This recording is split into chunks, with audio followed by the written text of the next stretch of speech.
एक सम्राट जिसने कभी युद्ध नहीं हार, लेकिन कलिंग की लड़ाई ने उन्हें हमेशा के लिए बदल दिया। अशोक का बनवाया प्रतीक आज के मॉडर्न भारत का राष्ट्रीय प्रतीक है। एक महान राजा जिन्हें महान कहा जाता है क्योंकि बेहद शक्तिशाली और धनवान होते हुए भी उन्होंने दया और करुणा का मार्ग चुना। उनका साम्राज्य लगभग पूरे भारतवर्ष में फैला था।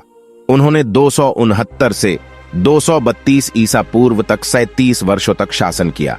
इतिहासकारों का कहना है कि राजाओं के हजारों नामों के बीच अशोक का नाम एक अकेला चमकता सितारा है। अशोक सम्राट ने मौर्य वंश को एक नई मुकाम प्रदान किया था। सम्राट अशोक ने साम्राज्य का विस्तार और भी अधिक किया था। अशोक के बहादुरी और महानता का इसी बात से अंदाजा लगाया जा सकता है कि उसने मात्र 8 वर्षों के अंदर में आसाम से लेकर ईरान तक मौर्य साम्राज्य को विस्तृत कर दिया था। अशोक को चक्रवर्ती सम्राट अशोक भी कहा जाता है, जिसका अर्थ होता है सम्राटों का सम्राट, और यह उपाधि सम्राट अशोक को दिया गया था। अशोक के अलावा यह उपाधि भारत के अन्य किसी भी शासक को नहीं दिया गया है।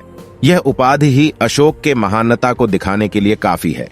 अशोक सम्राट ने सत्ता संभालते ही पूर्व तथा पश्चिम दोनों दिशाओं में अपना साम्राज्य फैलाना प्रारंभ किया।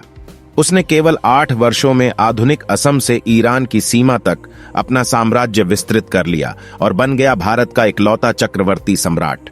लेकिन कुशल और वीर शासकों के होने के बावजूद एक ऐसा राज्य था जो उनके पूरे राजवंश पर किसी कलंक की तरह लगा हुआ था, और वह दाग था कलिंग राज्य।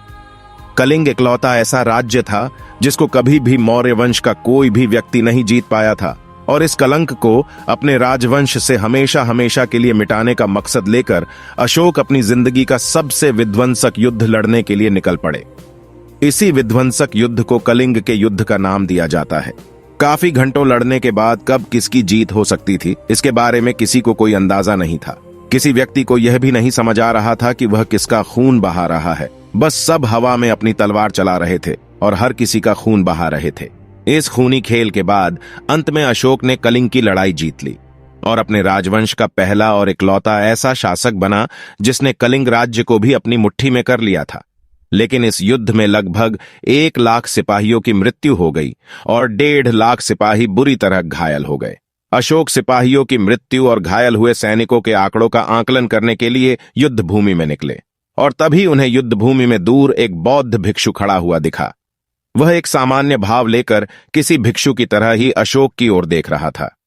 जैसे ही सम्राट अशोक उस भिक्षु के पास आए, उस भिक्षुक ने सम्राट अशोक की प्रशंसा करनी शुरू कर दी।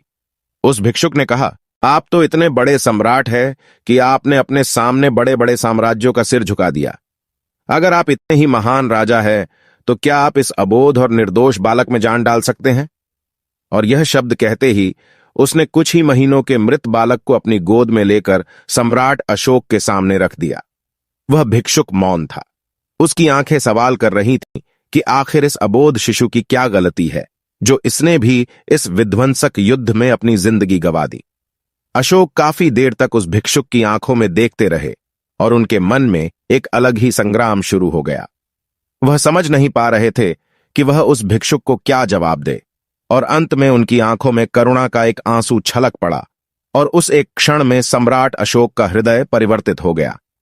जो सम्राट अशोक क्रोध के आवेश में आकर राजगद्दी की ओर आए थे, उस क्रूर राज्य शासक को अशोक ने एक बार फिर से अलविदा कह दिया, और उन्होंने शांति के मार्ग को अपनाने का निर्णय लिया और युद्ध क्रियाओं को सदा के लिए बंद कर देने की प्रतिज्ञा की।